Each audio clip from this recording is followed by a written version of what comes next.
In October 2014, the Anchorage Assembly passed a resolution naming Anchorage a Green Dot City and supporting violence prevention efforts. Prevention programs come with a cost that must be weighed against the need for additional policing and crisis intervention services designed for after violence has occurred. As mayor, how do you plan to provide support and funding to both intervention services and these critically important prevention programs like Green Dot? Well, first off, when you look at programs like Green Dot, you have to look at it in a bigger scope. I mean, the fact of the matter is, crime costs this community. Not just the victims and their families, but we're talking their neighborhoods. We're talking the business community. For instance, the violence downtown is really affecting small mom and pop operations. So, violence has a cost to our society. And so when you look at some of these prevention and intervention programs, they pay off at the end of the day. And one of the things we have to look at is we have to look at when an officer arrives on the scene of a crime, part of the problem is they spend a lot of time doing basically kind of a social outreach instead of focusing on scene stabilization. Instead of being able to come in and stabilize the scene and assess the situation, they're dealing with the victim. We need to engage the nonprofits that provide some of these services, especially like domestic violence, and get them engaged in this process. Thank you. Homelessness increases the likeliness of being a victim of violent crime and/or exploitation. One significant problem facing Anchorage's homeless population is a lack of appropriate housing.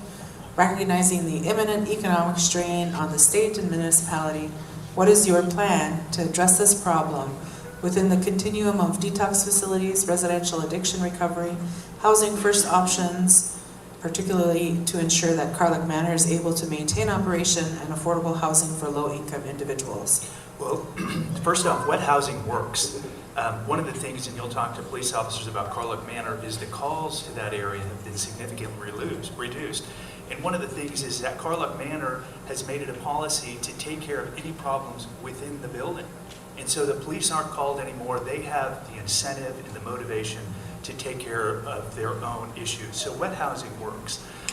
What I would do with this continuum is do the same thing that I've done the last 2 years at the Anchorage Chamber of Commerce, and that's embrace the collective impact model. You've got to get all of the social services together around the table.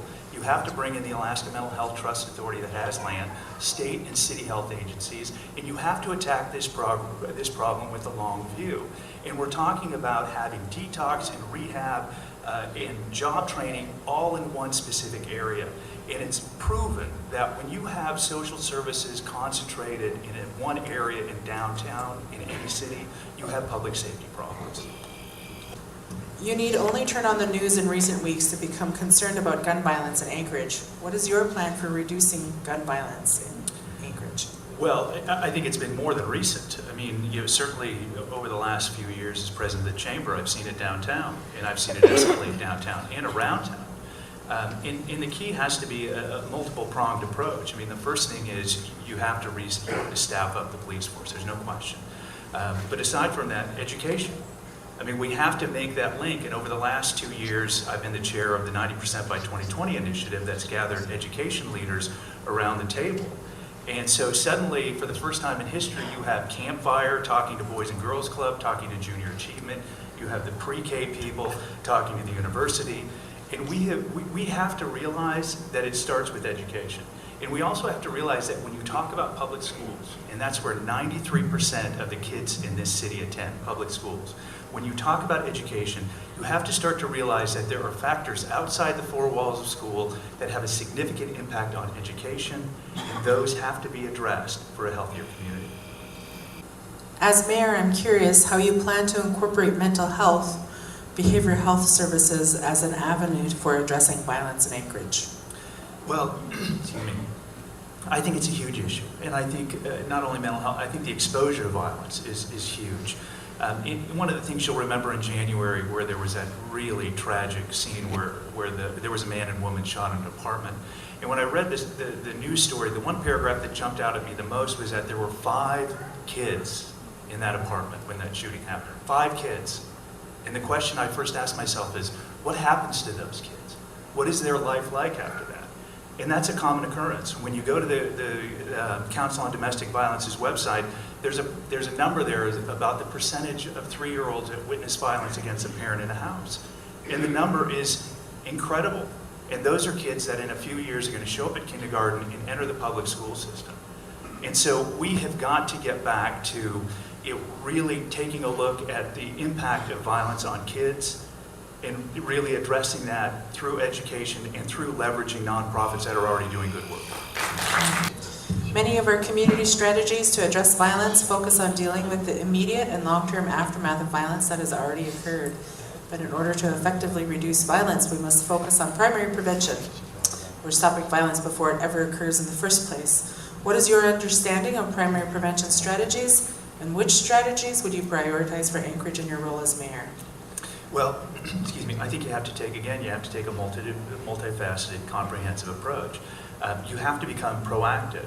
And that's not, I know we've spoken a great deal tonight about the police being proactive, but it also includes engaging the nonprofits that are doing fabulous work in these communities, and the city getting behind people like Mao Tosi, who does an amazing job in this area.